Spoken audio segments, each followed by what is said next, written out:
Well, most of it was my own private history. I came out to Los Angeles 7 years ago with the goal of becoming a television writer, and this was actually my first official, real job as a writer. I was the script coordinator on the past season and a half of the show, and was promoted, and I'm writing this. This is the last episode of our season. So I was sort of at the end of the bench. They put me into the game at the very end of the game. Well, from the very beginning, when they first wrote the pilot, even before then, there were long, exhausting talks about the larger story, the mythology of the show. And they, in fact, I think the word mythology that everyone uses, the popular term today, came from the X-Files. From Lost to Buffy to whatever it was now. But they had all that figured out way before they even knew what they were going to do for like the case of the week in the second episode. It was the pilot story, which actually became the second episode, and then the larger story of what's going on in town. And they really put together a roadmap for where we're going to go by the end of the first season, which is the exact moment that we ended on, which they knew a year before we ever shot. That same plan was held true for the second season. We've ended up exactly where they wanted to before. They got a plan for the next couple seasons, and they knew where they wanted to end the show. So I know most of that is sworn to secrecy, but Sam and Jim, our co-creators, say that they even know what the last shot of the show will be. But that is the one thing that they have not told anybody else. That's what I love to hear. But so even back in the pilot, and certainly over the course of the first season, and very much so this season, they planted a lot of seeds that are, by the end of the second season, I think really sort of growing into the trees. Well, it's a good question. It's an ongoing conversation. If I think left up to our druthers, it would be extraordinarily complicated and probably impossible to follow. So luckily they are going, we've sort of simplified it a little bit. And the other thing that helps is that it's not where the show lives. It actually lives week to week on what's going on this week. Mostly with the sort of the mystery of the week or the case of the week or whatever supernatural events happening that week. And then, not even mythology related, what's going on with our characters this week. We tried to tie like an emotional story for at least one of the characters in, like we did an episode this season where Nathan's affliction was cured for an episode. And so it was very much like how that changed the dynamic between he and Audrey, and then what he did to take it back, choosing it. So there's romance to come. Oh, well that was the second episode of the season. But that even doesn't really tie into the larger sort of mythology, so which we do try to advance bit by bit, sort of maybe just a morsel here or there per episode, and then hopefully by the end of the season it really kind of adds up to something bigger, a meal, if you will. So morsels over the course of the season and one meal. I don't think we could ever get away with going like too far out in one episode with like tons of mythology. Wouldn't make sense to a new viewer, and it probably would actually become boring to someone else. But just a little bit here or there, and I think it actually becomes like very tantalizing. So far, so good though. And I think this season we've done an even better job than we did last season, parsing out the little things here or there, and sort of kind of keeping it going. Well, the thing is that we met, especially I would say Duke and Vince and Dave, filming the very first episode, and more of what's really going on with them is becoming apparent now in the series. We were excited to finally get to that point. What was really happening with Nathan's father, and all kinds of things, which we were excited about because it's not just sort of the overall mythology of the show, but it's also learning more just about the characters. It's allowing them to sort of grow, to become deeper characters. It's what's great about a TV show, is that the longer they're on, the more you get to know characters. Sure, the X-Files too. That after a couple of years, people were literally in love with the whole story. Yeah. Well, we threw in one direct X-Files reference in episode 11 of last season, where we had Agent Howard come visit Audrey in town, and he says to her, "Oh man, what was the line? We threw in an X-Files reference." I think he was just giving her a hard time about something, and he said that this was almost as bad as that one agent with like those aliens. Something was better than Yeah, that. he's been off chasing aliens. I believe That's the line right, is somewhere along those lines. Yeah. So it was very important for me. But it was also controversial reference because it was acting as if the X-Files and Haven exist in the same universe. And what we usually do is try to reference the actual show itself. Which means now if we ever had one of them call each other Mulder or Scully, which I've been trying to do for 2 seasons now it'd be weird. So that kind of bummed me out. Your favorite episode? The X-Files? Yeah. Is without a doubt Jose Chung's From Outer Space. Season 3, might have been episode 16 or 18, I can't remember. It's late in the year, yeah. But it was it was one of the seminal moments in my young life. It's one of the things that made me want to become a television writer. I loved it so much. I remember taped it. I would watch it over and over again. And I was getting people I knew to watch it. Like my parents, they didn't care about the show, but I made them watch it. You know, for me, it's funny. I remember when I really got into it. I watched the first season, and I enjoyed it. I was a big Stephen King fan and loved spooky stuff and watched horror movies when I was a kid. But I was not really that into it. There was the second season when Scully got abducted. And that's when I think I realized that I cared. Dwayne Barry, Ascension, and one Brett. She got abducted, and I didn't see it coming. I didn't know anything at the time. You know, she was pregnant. That was why she had to go. But back then, it was 1995. We didn't have spoilers. There wasn't like an internet, so you had no idea. So she got abducted, and I think maybe like 11 at the time, and it affected me deeply. And I hadn't realized that I cared as much as I did. And so suddenly I was really invested. And for me, that was when the show really, not that it was great before, but that's when it really landed in a place where hopefully Haven was too, which is that you really care about the characters. And that what happens to them really matters to you. And it's not just spooky. I remember when they went to that whole thing, and then he had an affair with Mulder's mom and everything else, so that bothered me. But luckily it didn't land there. But again, the same thing is that, it's such a small detail in the scheme of things, but when you start to care, all that matters. The littlest things. Everything just drops away.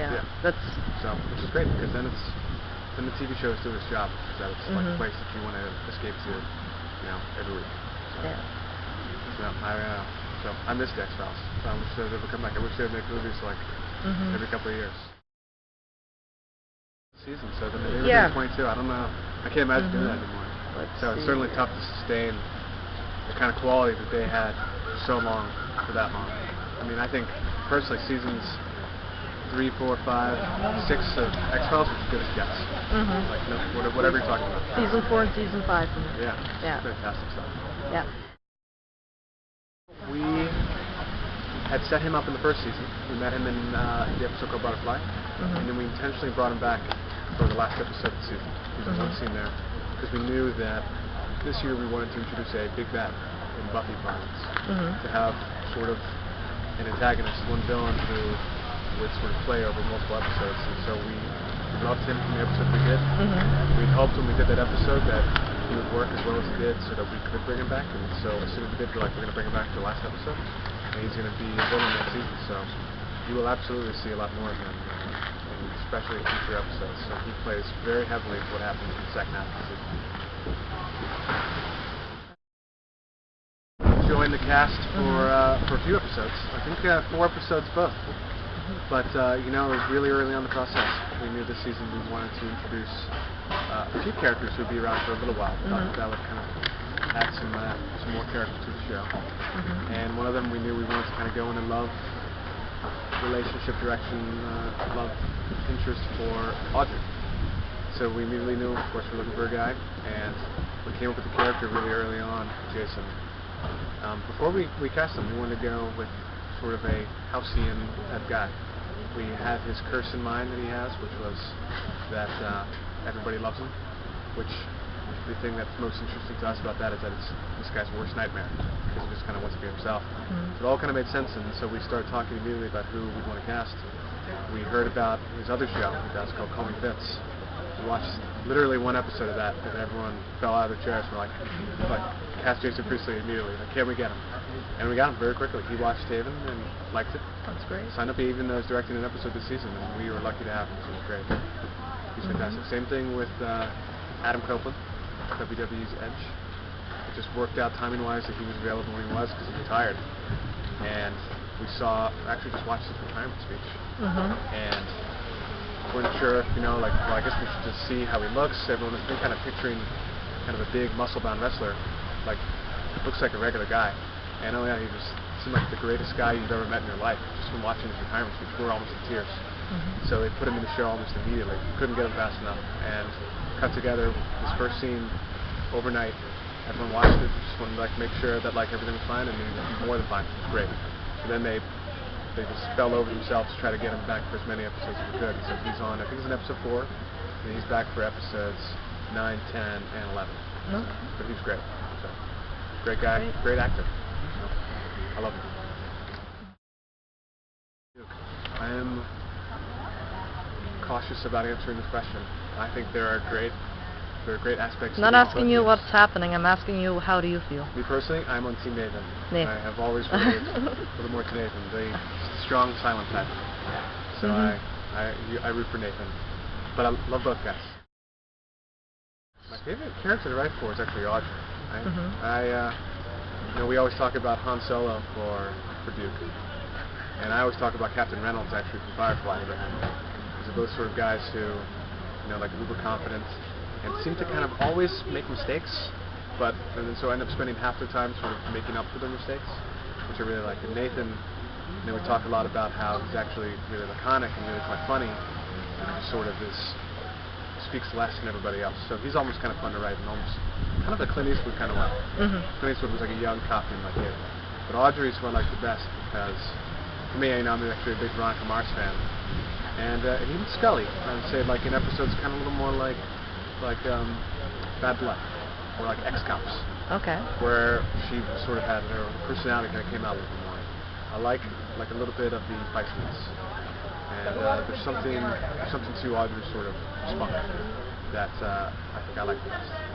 So, which is why the episode that I wrote, she's in every scene. So I think Emily Rose probably hates my guts. but no, so she's definitely the one who I like the best. Okay. I'll tell you who's also fun is Vince and Dave. Because they are literally, as soon as you figure this out, this amongst the writers, we always talk about it. As soon as you figure it out, it's easier to write for them because they are our two creators of the show, Sam Ernst and Jim Dunn. Literally them. Sam is Vince and Dave's Jim. Same sort of flavor to the show. Yep. So, and it's something that the X-Files came into, which is that after a couple of years, they sort of built a cast. They kind of added Skinner as a character, the lone gunman, whoever else. Yeah.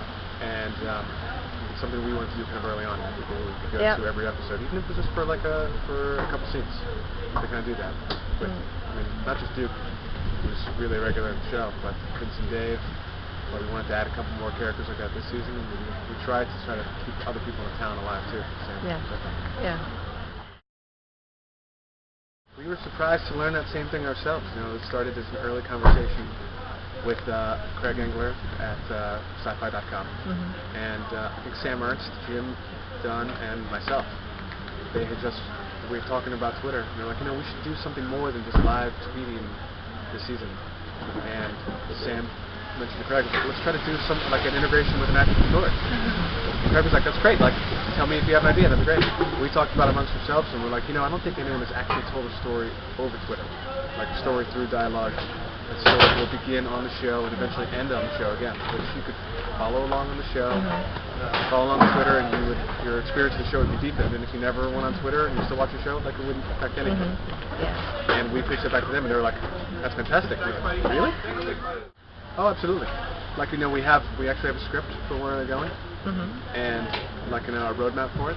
And we actually really thought about it as the 14th episode. So definitely fans can RT their input at any time. And it's to my knowledge, when other shows have done this before, they've had some characters have fake Twitter accounts, but it's usually just sort of an afterthought. But it's actually the writing staff that sat down together and kind of came up with what we wanted to do. And we hope that it works well, because then we hopefully do more of it in the future. So it's been exciting for us too, and it pretty much immediately became Vince and Dave. We didn't consider anybody else, and so far so good. Well, shooting in Chester, as I think it was funny when we were first getting ready to do the show, they looked at all the standard locations that you might do around different cities, and this was just another one that was on the list. Even outside of Nova Scotia where we shoot. I think we always had a sense that it was going to be a good place because it looks a lot like Maine, but I can't imagine shooting anywhere else then. And I don't think anyone else can either. I think that was true after just a week here. The people here have been fantastic. The town's been great. I mean, we're shooting in someone's front yard right now, and everyone's cool about it. Like, everyone here are fans of the show. The crew is incredible. I mean, we shoot outdoors more than I think most other shows do. I think we're outdoors usually 5, if not 6 days per episode. We shoot for 7 days, and that's twice as many as most other shows would. And we can only really do that here. It looks incredible. The town is so amenable to what we need to do and what to do. And the look of the show, I think, is one of the stars of the show. Certainly, if we have our 3 main cast members, it's certainly the 4th star of the show. And I think it adds immeasurably to that. We shoot on film, we shoot outdoors all the time, and I think it's beautiful. So I think it really helps tell our stories. So I think it's one of the things that people like about the show, at least I hope it is.